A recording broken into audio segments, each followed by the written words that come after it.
The European Council in its March 20, 2025 conclusions explicitly set competitiveness and simplification as a strategic priority for the EU in 2025.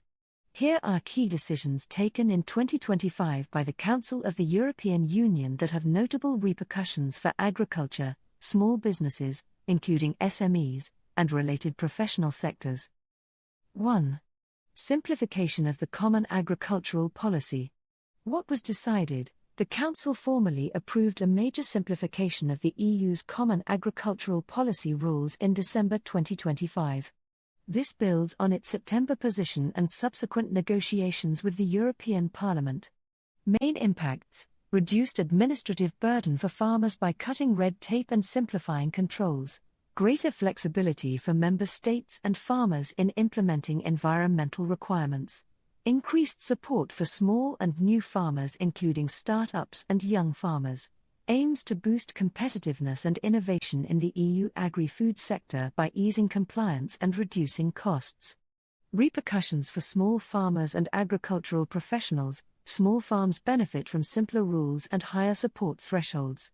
For example, higher lump sum payments and flexibility to meet environmental conditions. Fewer on-the-spot checks and streamlined compliance can save time and money for family farms and small agricultural professionals. 2. Council position on SME simplification and small mid-cap support. What was decided? On the 24th of September 2025, the Council adopted its official position on part of the Omnibus 4 package, extending simplified rules and support measures beyond traditional SMEs to include small mid-cap companies. Main elements: the threshold for this intermediate category was raised by the Council, for example, up to 1,000 employees or €200 million turnover, beyond the original Commission proposal. This means more companies can benefit from SME-type simplifications in areas such as data protection, GDPR, market access, for example, prospectus rules, sector-specific regulatory frameworks, for example, anti-dumping, batteries, greenhouse gas reporting. Repercussions for small businesses and liberal professions: independent professionals and small businesses that grow beyond strict SME thresholds may still benefit from lighter compliance regimes.